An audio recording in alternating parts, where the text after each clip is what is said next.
Bienvenue à toi, bienvenue sur l'instant présent par Olivia. Je te renouvelle mes vœux pour cette nouvelle année. Je te souhaite toute la joie, tout le bonheur, toute la sérénité que tu mérites pour cette nouvelle année. Alors, as-tu posé tes nouvelles résolutions?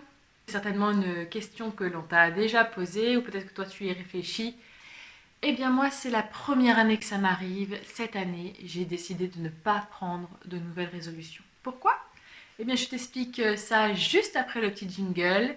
Installe-toi confortablement, abonne-toi à ma chaîne si ce n'est pas encore fait, clique sur la petite cloche pour recevoir les nouvelles notifications des nouvelles vidéos à venir.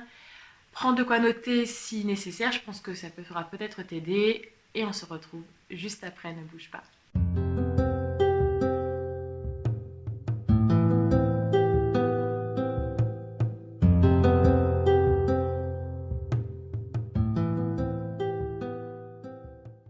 Pourquoi je ne souhaite pas faire de nouvelles résolutions cette année? Et bien parce que chaque année c'est la même chose, je ne m'y tiens pas. Enfin, j'exagère un petit peu, je tiens, allez, une quinzaine de jours.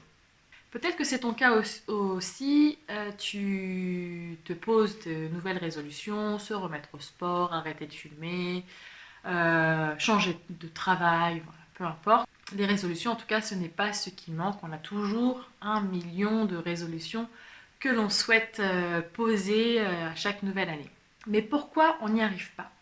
Parce que les résolutions, c'est vouloir changer quelque chose. C'est-à-dire que l'on fait le bilan de notre année et on se dit, il y a des choses qui ne fonctionnent pas, il y a des choses que je souhaite changer. Et il n'y a pas de demi-mesure lorsque l'on prend des résolutions. C'est soit on y arrive, soit on échoue. Et du coup, culpabilité, on remet les résolutions à l'année suivante et ainsi de suite. On se culpabilise. En tout cas, rien de très positif quand on pose nos résolutions. Alors cette année, moi, je décide de poser des intentions. C'est quoi la différence? Eh bien, une intention, c'est pas moi qui le dis, hein, c'est le dictionnaire. Poser une intention, c'est une disposition d'esprit par laquelle on se propose délibérément un but, un cheminement. Une résolution, c'est un cheminement. On se pose un objectif et la différence avec la résolution, où on se pose l'objectif et c'est tout, l'intention, c'est devoir cheminer pour atteindre notre objectif. C'est quel chemin on va parcourir pour arriver à cet objectif.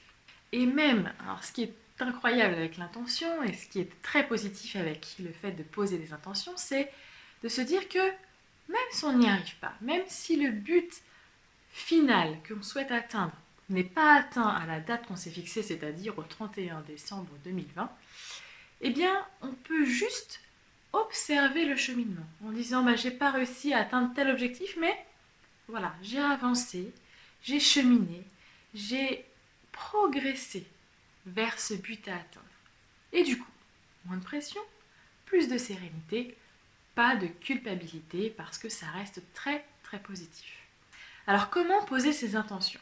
Il suffit juste, entre guillemets, il suffit juste de se poser tranquillement, de réfléchir aux intentions que l'on souhaite se poser. Qu'est-ce que l'on souhaite se voir réaliser cette année ou ces prochains mois? L'intention peut être beaucoup plus large qu'une résolution. Plus de sérénité, plus de confiance en soi. On peut poser l'intention de progresser individuellement, progresser dans son développement personnel, faire développer son business, faire de belles rencontres. Voilà, l'intention peut être beaucoup plus large, mais elle doit être claire dans ce que l'on va poser. Ça nécessite donc de réfléchir, de faire une introspection, voilà, de prendre le temps de poser ses intentions. Une fois qu'on a posé ces intentions, et c'est là que le petit carnet, le petit papier que tu as peut-être préparé va être utile, c'est qu'on va les écrire. On va écrire ces intentions, un carnet, une feuille de papier, un vision board, comme tu le sens, et on va les mettre en évidence pour que l'on puisse se les rappeler, se les remémorer et vivre ces intentions au quotidien. Alors pose-les sur ton frigo, dans ton agenda, peu importe, là où tu vas pouvoir tomber dessus le plus souvent possible pour que ça puisse travailler sur ton inconscient. Et une fois que ces intentions sont bien posées, bien visibles, on va pouvoir mettre en place une stratégie, savoir qu'est-ce que quotidiennement on va pouvoir changer pour modifier, pour atteindre cette intention, pour voir cette intention se réaliser. Ça va être progressivement, quotidiennement, on va mettre en place telle ou telle chose pour pouvoir progresser, pour pouvoir tendre sur ce chemin de l'intention. Alors, il y a 5 clés pour voir nos intentions se réaliser, pour le pouvoir de l'intention, parce que c'est réellement un pouvoir, nous aide à voir se réaliser ce qui est important au plus profond de nous. Et donc il y a 5 clés pour que cela fonctionne. Premièrement, il faut que ton intention soit clairement posée, il faut que le message soit clair. Deuxièmement, il faut lâcher prise sur ton intention, c'est-à-dire qu'on ne se met pas la pression. Quel que soit l'objectif, quel que soit le but à atteindre, qu'il se réalise ou non, peu importe. On lâche vraiment prise par rapport à ça. L'important dans l'intention, dans le pouvoir de l'intention, c'est le cheminement. Où est-ce qu'on en est? Quand on fait le bilan de l'année ou de la période qu'on s'est fixée, même si l'objectif n'est pas atteint, waouh, quel est le chemin que j'ai parcouru? Parce que là, on se rend compte que, quoi qu'il arrive, on avance. L'intention doit venir du plus profond de soi. Il faut vraiment que la vibration que l'on y met soit des plus positives. Si on crée notre intention avec joie, confiance, bienveillance, alors on récoltera de la joie, de la confiance, de la bienveillance. Si au contraire, notre intention, si au plus profond de nous, on pose une intention mais qu'on y a de la jalousie, du manque de confiance, de la colère, alors forcément on récoltera de la colère, du manque de confiance, de la jalousie. Quatrième clé, c'est être ouvert aux petites réalisations. On a vu que l'intention, c'est un cheminement. Alors on reste éveillé quant aux petites réalisations, quant aux petits parcours que l'on fait petit à petit. On voit des petites réalisations, même si l'objectif final n'est pas atteint, on reste ouvert aux petits changements qu'on a quotidiennement. On se détache finalement du résultat final et on est plein de gratitude par rapport à ce que l'on fait au fur et à mesure quotidiennement. Et la cinquième clé, c'est rester confiant. Quoi qu'il se passe, que le chemin que l'on parcourt ne soit pas forcément la voie qu'on avait imaginée, on reste confiant. Si on y met les bonnes intentions, si ça vient du plus profond de notre être, si on est confiant par rapport à les intentions qu'on s'est posées, alors il faut rester confiant, ça se réalisera quoi qu'il arrive.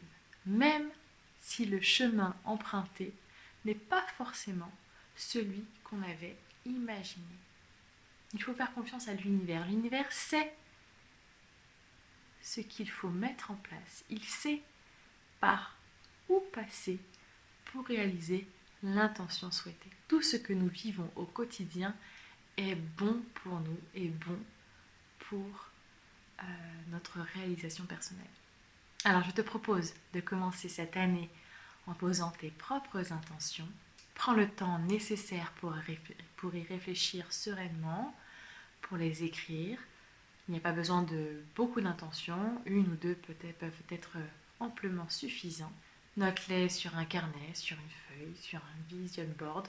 Moi particulièrement, j'utilise le vision board d'année en année, ce qui m'aide à facilement projeter par des images, par des mots-clés, ce que je souhaite réaliser sur l'année. Mais ça, ce sera le sujet d'une autre vidéo très très prochainement. Pour te mettre dans les bonnes conditions pour poser tes intentions, peut-être que tu peux commencer par une bonne relaxation profonde, par une méditation pour vraiment te recentrer sur toi et sur tes désirs plus profonds. Je te souhaite du coup un bon cheminement, de poser de belles intentions pour cette année 2020, en toute sérénité, en toute confiance. Et je te dis à très très vite pour d'autres conseils, d'autres astuces pour un quotidien plus serein. Bye bye.